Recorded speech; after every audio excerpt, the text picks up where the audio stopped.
Thank you for joining my session in Healthcare, Cybersecurity Perspectives. My name is Andrew Hodges and I am a Senior Security Advisor for Worldwide Public Sector, Asia Pacific and Japan at AWS. I've been with AWS for almost 3 years, starting as a Healthcare Solutions Architect, given a previous background in governments and healthcare. In addition to that, and prior to AWS, I had many years as a CISO, privacy officer, and experience in forensics, pen testing, and security analysis, with more than 35 years working with government and the private sector. I really enjoy having conversations with industry leads, public sector executives, and security professionals in driving understanding around the challenges and opportunities we have in driving adoption of new technology to service the needs of customers.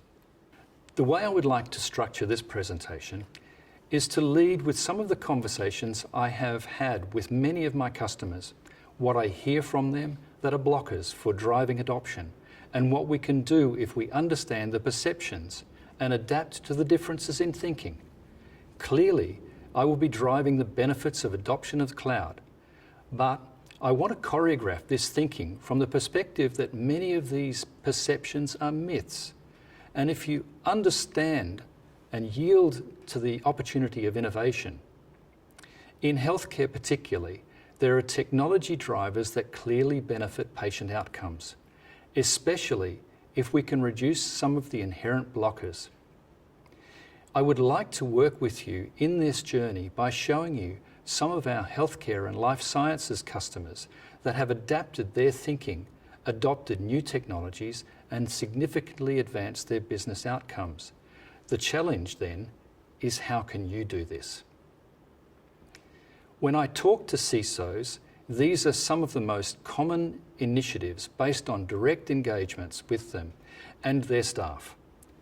The powerful thread running through all of these is that the cloud is a business enabler. Cloud enables the business. Security enables the cloud. This is particularly relevant to healthcare, where the risks of patient data and information loss can have drastic effects. Yet the industry obtains its strength by continuous research in implementation at a pace never before considered. Just think of the challenges we've seen with COVID-19. With that in mind, however, my conversation usually starts with some perceptions about security. And I would like to start this discussion by dealing with some of the differences in those perspectives. Let's look at myth 1. The fact is, there are millions of malware attacks occurring. And yes, they are being developed, but the fundamentals have not changed. We do see some moves towards ransomware, and more recently, benefits from hidden Bitcoin mining as a new revenue source. But there are examples very similar at different times, and they have been implemented over many years. There are different devices affected. Stuxnet was attacking nuclear centrifuges. The move to Wi-Fi is seeing some adaptation to the attacks. Flame in 2012 went and focused on very old technology to do a man-in-the-middle attack. Duku is an advanced Stuxnet. This malware was used for hotel room espionage. In some cases, attacks started with research by governments that was released on the dark web and sold for other attacks. Not long ago, a breach that compromised the data of a few million people would have been big news. Now, breaches that have affected hundreds of millions or even billions of people are far too common. About 3.5 billion people saw their personal data stolen in the top 2 of the 15 biggest breaches of this century alone. Whilst clearly there are a number of attacks and many are still occurring in the main, there is really no new style of attack. If we now consider the motivations of nefarious actors, they have different motivations. Hackers want to be seen to be smarter. Some look for profit.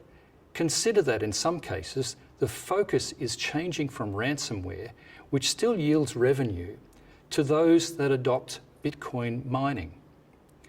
Another is military espionage, Stuxnet, for example, or economic espionage, where the hackers are trying to seek commercial advantage, or countries stealing information, hacktivism around cultural policy. Don't get confused by the motivations of the attackers and those who are actually trying to achieve their outcomes. These concerns apply to many kinds of external threats. Some of the most common are DDoS attacks, application layer vulnerabilities, and bad bots like scrapers or spam bots. SYN flood, attackers sending a succession of SYN requests in an attempt to consume enough server resources to make the system unresponsive to legitimate users. Reflection attacks, the attacker exploiting vulnerabilities in DNS servers to turn initially small queries into much larger payloads. Web request flood, a sophisticated layer 7 attack where excessive requests look legitimate. Application-specific threats, exploiting the app code that you write or exploiting the underlying platform, for instance, Apache Tomcat. SQL injection, using malicious SQL code for back-end database manipulation to access information. Cross-site scripting, using malicious scripts that are injected into a trusted website. OWASP, Open Web Application Security Project, the top 10 most critical web application security risks. And CVE, common vulnerabilities and exposures. Bad bots, crawling to scrape content and web assets and catalogue information from, say, price files, product images, information behind a paywall. Crawlers, content scrapers, and scanners and probes. With all this in mind, and understanding the attacks and motives, we still see some fairly common ways that compromises are made. All of those advanced methods of malware use one of these attack types. Unpatched vulnerabilities, security misconfigurations are in the same category. Scanners are being used all the time. AWS has revolutionized the way this is being managed. Infrastructure as code, updating a new server and deleting the old unpatched server. Protecting credentials is critical, and credentials and data have become the new currency.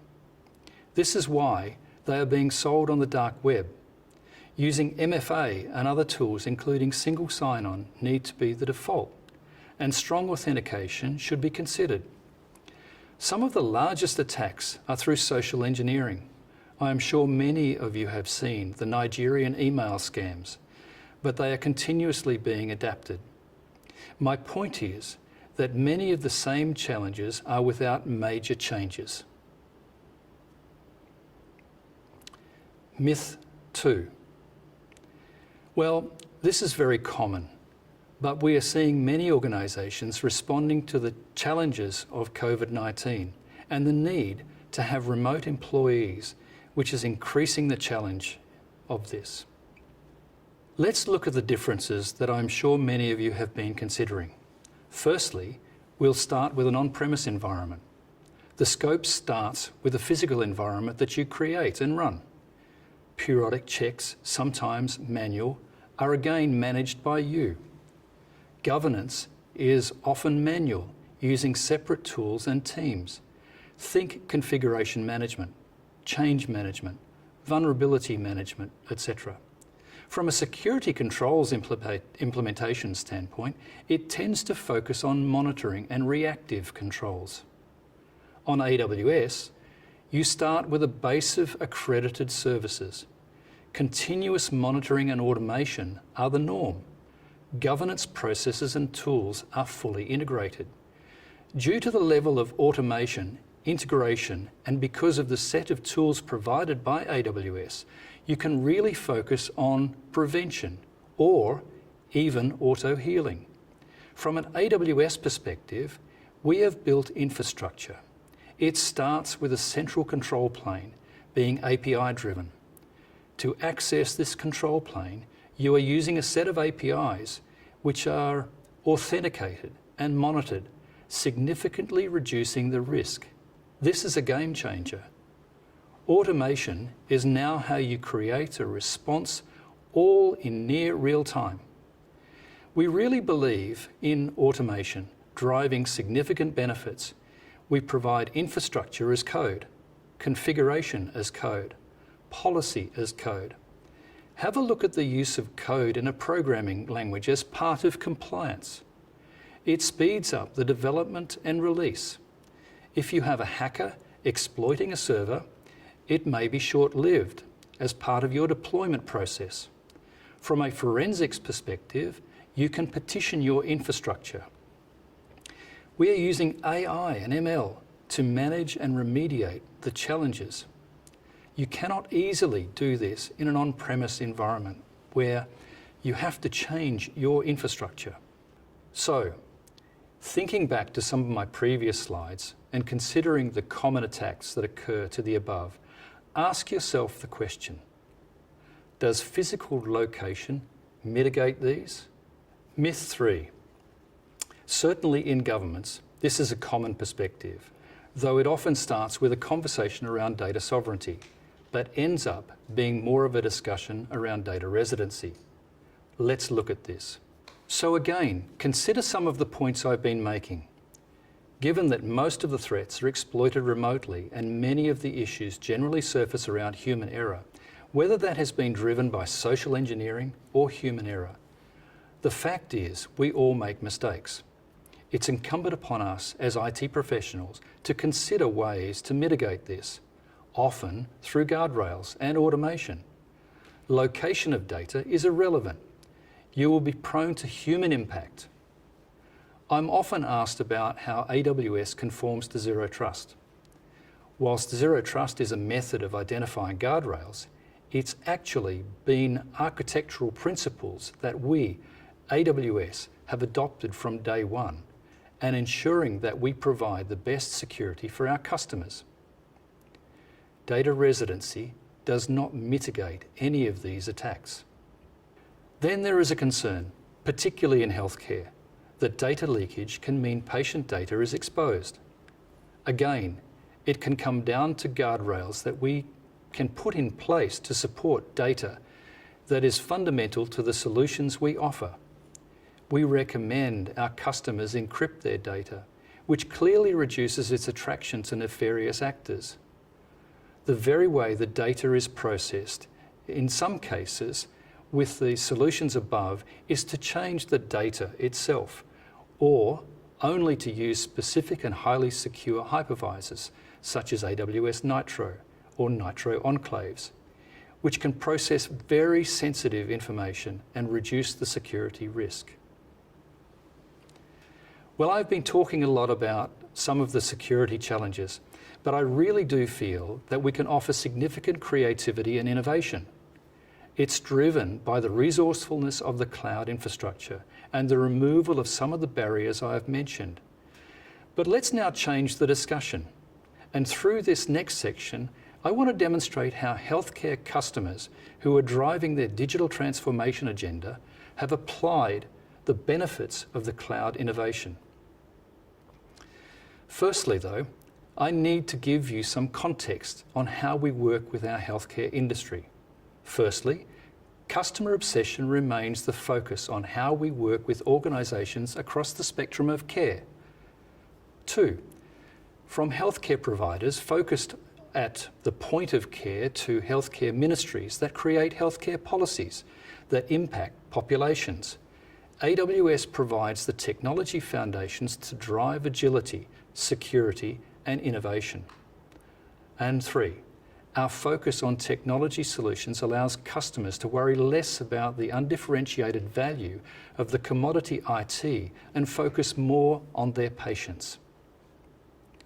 So, with that in mind, and with a digital agenda as a focus, with citizens as key constituents, there are some powerful opportunities to leverage the capacity of the AWS cloud and to consider the patient journey in a variety of contexts. Let's break this down and show you how some of our customers have dealt with the security concerns and have driven their innovation to achieve significant results. 84% of provider organisations said they lack a reliable leader for enterprise cybersecurity, and just 11% said they planned to fill a cybersecurity leadership position in 2018. The survey conducted by Black Book included responses from more than 300 strategic decision makers at US healthcare organisations. Let's look at some examples of how this changed outcomes for key organisations.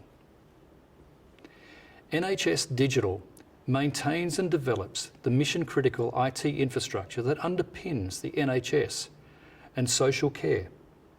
Its systems and information are helping the NHS build a digitally ready workforce, enabling the 1.4 million NHS staff and 1.5 million social care staff provide the best outcomes and healthcare for patients across the UK.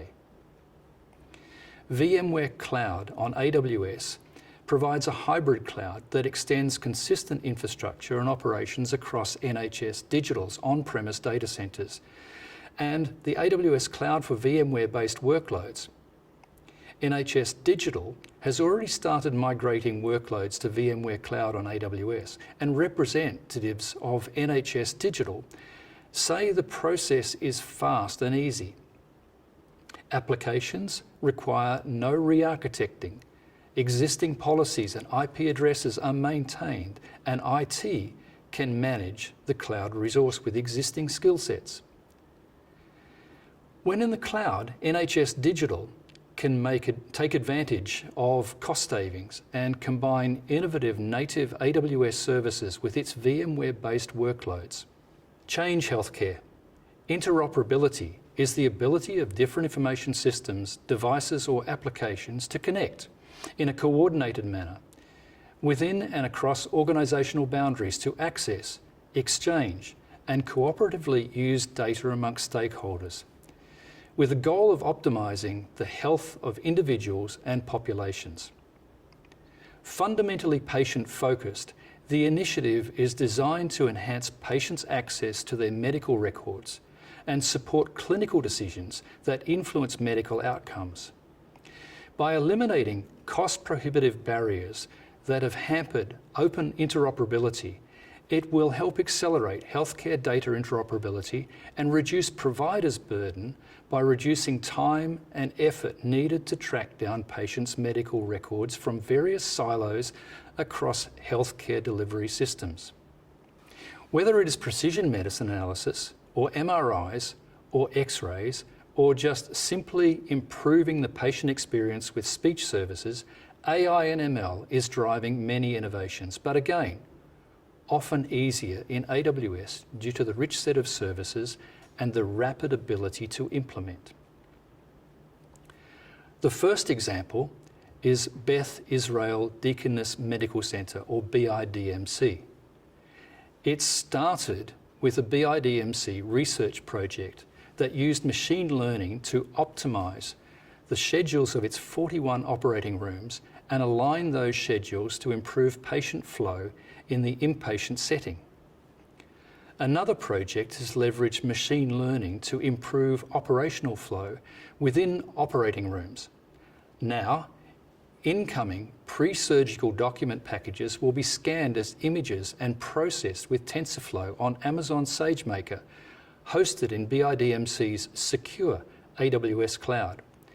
This machine learning-driven process automatically recognises and inserts consent forms into corresponding electronic health records, EHR, saving hospital staff many hours of manual work. BIDMC built a model that scans EHRs to look for key elements like a completed consent form. If a consent form isn't found, a signal appears on the EHR and nurses follow up with those patients. Other projects are aimed at proactively reaching out to patients likely to miss their appointments to improve patient experiences and their outcomes. Additionally, future projects include assessing the overall level of risk in intensive care units and predicting when the hospital will experience an unexpectedly high volume of incoming patients. For example, BIDMC's emergency department, ED, typically sees a surge in patient visits during the middle of the week, which can strain hospital resources. Butterfly Network created one of the first handheld whole-body ultrasound systems. With a starting price of under $2,000 and a cloud-based intelligent data and analytics platform, Butterfly IQ was designed to make medical imaging universally accessible and affordable. It received FDA clearance for 13 indications using innovative ultrasound probes. Starting with Amazon EC2, Amazon S3, and Amazon RDS, the company has expanded its use of AWS technology to create richer clinical tools and pursue advanced data science approaches. Then there are opportunities to personalise the patient engagement, whether it's providing a patient front door or thinking of better processing treatments, as we have some more great examples. NHS BSA, the National Health Service, as I mentioned, is the UK's largest employer and health provider.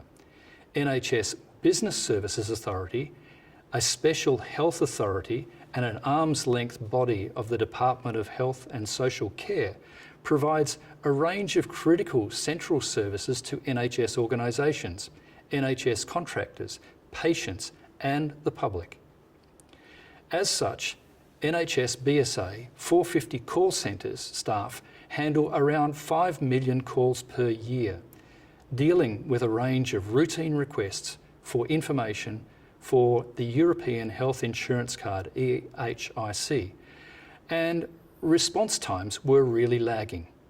NHS BSA began routing incoming calls through an Amazon Lex-enabled chatbot, which understands natural language and intent without requiring callers to use specific phrases, to reduce call load by providing simple answers to information, advice and guidance on EHIC. AI has allowed NHS BSA to reduce incoming call volumes by 40% for EHIC and identify approximately $650K per annum in cost savings, whilst reducing the wait time for callers and improving callers' experience by freeing NHS BSA call centre staff time to be able to focus on that requires human expertise. MedLife was launched in 2014 as an online pharmacy and one-stop healthcare platform, offering consultation with in-house doctors via outbound calls. As well as a lab of service, its diagnostic centre in Bangalore. Catering to around 3,000 cities across India, MedLife is unique in its management of the complete life cycle of orders. It currently owns and operates 40 proprietary fulfilment centres, providing a seamless customer experience. SMS is widely used as a communication channel in India, where there are a number of mobile subscribers that outnumber that of the people with email addresses. MedLife sends up to 3 messages to customers who are expecting delivery of their medicine to confirm details such as order receipts and estimated delivery time. Omada Health uses behavioural science to help people change their habits, improve their health, and reduce the risk of chronic disease. The platform provides participants with many ways to connect. A cellular connected scale records weight. A mobile and web application enables them to track exercise and meals and to engage with their personal coach, weekly classes, and fellow participants.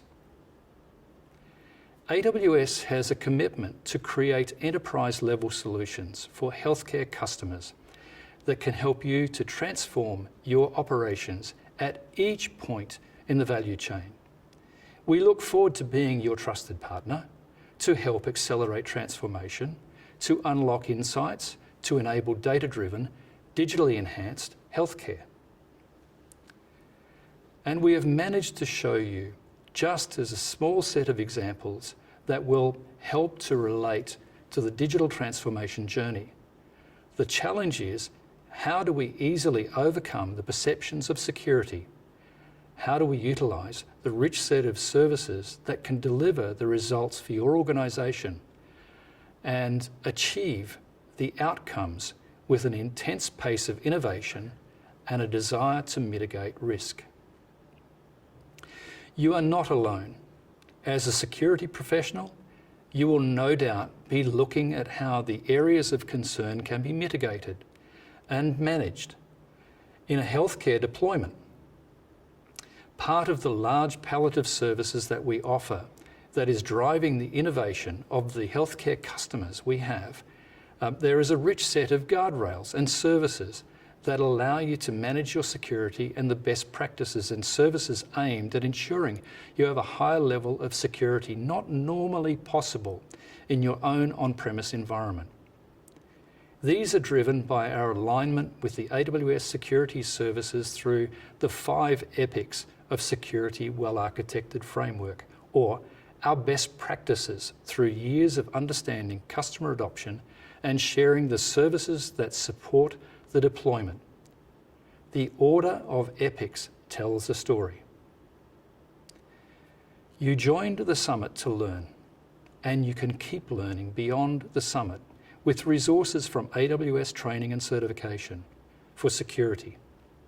According to Global Knowledge, IT decision makers report having the most difficult time finding qualified cybersecurity talent.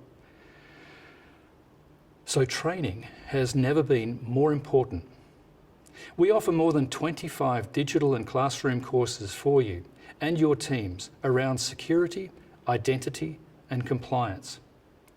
You can also showcase your expertise by pursuing the AWS Certified Security Specialty Certification.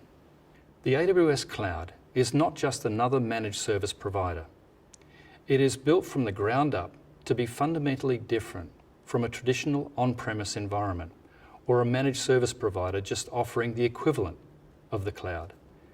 There are significant benefits of scale, the innovation and the provision of greater compliance, design and pricing policies that make it far more beneficial. Lastly, there are significant benefits in the development of a secure environment that challenges the hacker community and your own staff making mistakes by applying some of the well-architected principles and at the same time achieving your healthcare outcomes. Thank you very much for your time, and please complete the survey so that we can continue to improve our AWS Summit programs in the future.